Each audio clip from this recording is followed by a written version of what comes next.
Before performing an MRI scan for a female internet celebrity, I discovered she had inserted a battery-powered adult toy inside her body out of a doctor's sense of responsibility. I kindly gave her a reminder. She slapped me across the face and cried to her wealthy fiancé, claiming I tried to pull down her pants under the pretext of a medical examination. The angry, wealthy fiancé picked up a fire extinguisher and smashed my skull open. Worse still, she posted a long narrative online, painting me as a despised, lecherous doctor, hated by everyone. My wife couldn't bear the online abuse and jumped to her death from the 19th floor. My daughter was left an orphan. When I opened my eyes again, I was back on the exact day I was supposed to give her the MRI scan. This time I chose to let her court her own doom. What are you looking at? Never seen a beautiful woman before? Hurry up and do the scan, and I have a live cream to do this afternoon. Her shrill voice pierced my eardrums with sharpness. I snapped back to my senses, breaking out in a cold sweat. Sitting right in front of me was Mia, the female internet celebrity who ruined my life in my past life. At this moment, she had her arms folded across her chest, wearing a look of disdain. I subconsciously touched the back of my head. The tragedy of my past life felt as if it had happened just yesterday. Her muscular, wealthy fiancé, Kevin, had lifted the red fire extinguishers and smashed it brutally against my head. You fucking pervert! Kevin's furious roar and Mia's smug sneer from the sidelines were the last sounds I heard in my previous life. After my tragic death, Mia went live online. She wept bitterly, accusing me of not only forcibly pulling down her underwear, but also leering at and commenting indecently on her private areas. Netizens were instantly enraged. Disgusting! A beast in a white coat! Must be punished! Killing him is too light! Protect Mia! Boycott this hospital! My name stayed on the trending search list for a full week. To calm public opinion, the hospital shifted all the blame onto me.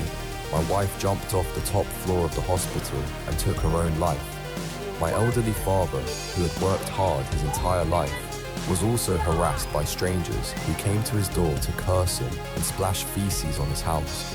Overwhelmed by despair, he drank a whole bottle of powerful herbicide and died in agonizing pain. As I recalled all this, overwhelming hatred welled up inside my chest. Hey, are you deaf or what? Mia waved her hand sharply in front of my eyes and rolled her eyes. You low-level doctor, is there something with your brain? Why are you dream? I took a deep breath and forced my emotions under control. Sorry, Mia, right? You need a pelvic MRI. I picked up the metal detector and began scanning her. As I reached her pelvic area, the detector blared its alarm, its red light flashing frantically. Mia's expression flickered for a moment, but she quickly regained a forced calm. What's that noise? This machine must be broken! I stared at her coldly. Mrs. Mia, during an MRI, it is forbidden to bring any flagnetic or Dowdianting metal option. May I ask if you have any metal implants in your body, such as an IUD, bone screws, or something else? Last time I warned her the same way. Having worked in the imaging department for years, I knew the detector's reaction was far beyond what a regular IUD or bone screw could trigger. It was clearly a metal object equipped with a battery and a motor. Putting together her awkward gait as she walked in, legs tightly clenched, and the unnatural flush on her face, I immediately deduced she had inserted a remote-controlled vibrating toy inside her body. My duty as a doctor wouldn't allow me to turn a blind eye, because the magnetic field inside the MRI scanner is 60,000 times stronger than Earth's magnetic field. This means any magnetic metal that enters the chamber will not only turn into a high-speed projectile. If the metal is inside the human body, the intense magnetic pull will yank it violently out of place in an instant. At the same time, the magnetic field induces eddy currents within the metal, generating temperatures of hundreds of degrees Celsius in a split second. If that toy remained inside her during the MRI, her intestines and reproductive organs would be instantly scorched and torn apart. In my past life, my well-meaning warning only led to my family's ruin and destruction.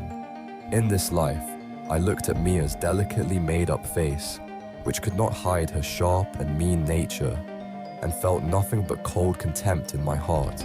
At my inquiry, Mia's eyes flickered away evasively.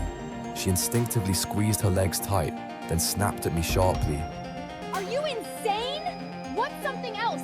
Why do you have to talk like that? What could I possibly have inside me? I have titanium alloy bone screws from a minor surgery 2 years ago. I asked other doctors, titanium alloy is totally fine for MRI. You're just a scan tech. Do you have any medical knowledge? Shut up if you don't know what you're talking about. She pointed straight at my nose and berated me.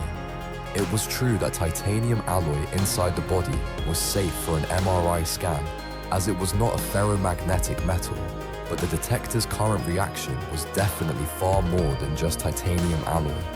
She was lying. Yet I did not argue at all, merely nodded obediently. Since it's titanium alloy screws, then it's fine to do the scan. Mia let out a cold snort, a look of triumph crossing her face. At least you're not completely blind. I turned and walked toward the operating console, taking a legally binding and informed consent form out of the drawer. I picked up a pen and heavily circled several key clauses on the document. After that, I stepped directly beneath the surveillance camera. Ms. Mia, although you said it's titanium alloy, for your safety and per hospital policy, please confirm again that there are no magnetic metals, electronic devices, batteries, or non-medical metal objects on or inside your body. If you confirm there are none, please sign here and put your fingerprint.